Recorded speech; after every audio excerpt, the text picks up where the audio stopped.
particulière en soutien de notre camarade Coyote que nous allons essayer de joindre par les moyens technologiques de la téléphonie moderne.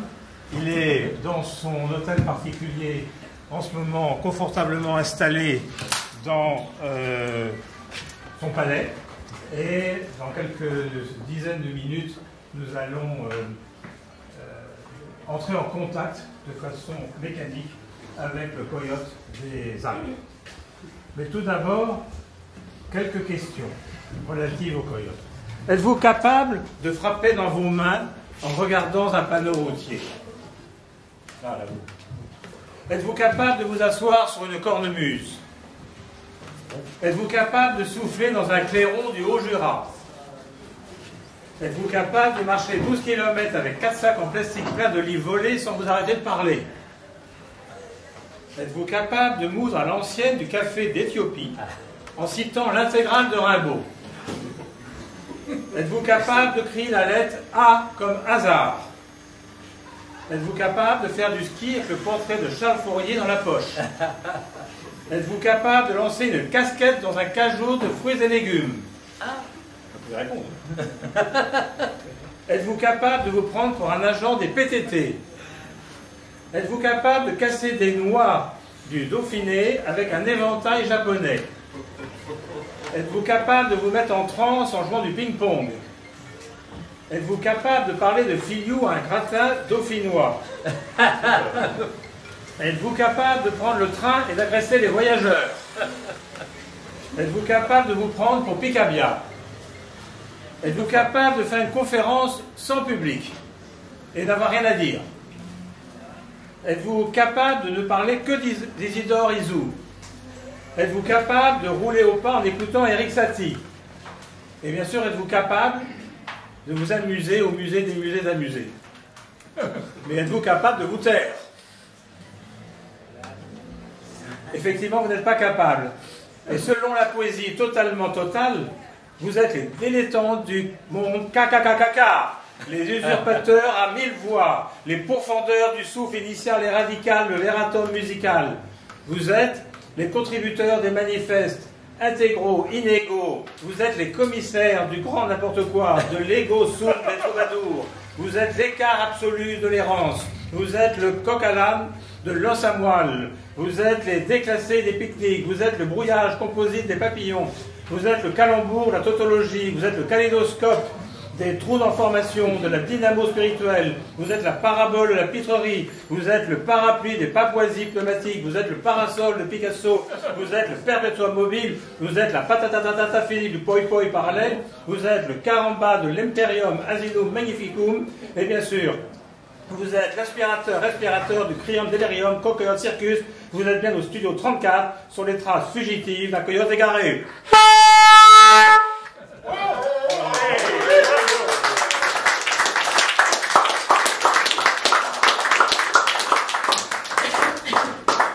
Oui, de passage à Paris, revenant de Buenos Aires, de Madrid, de Vierzon, nous avons le plaisir et la chance exceptionnelle d'accueillir Esther Ferrer en personne, ici, en direct, et nous avons ce plaisir de l'accueillir chaleureusement. Acclamons, applaudissons Esther Ferrer.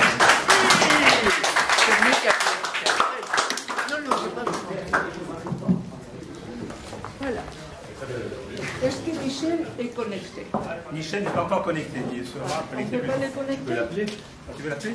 Mais bien sûr, parce que je vais parler avec lui. On appelle. Michel Giroud. Le clairon. Oui, Giroud. Voilà, allez, pour Giroud.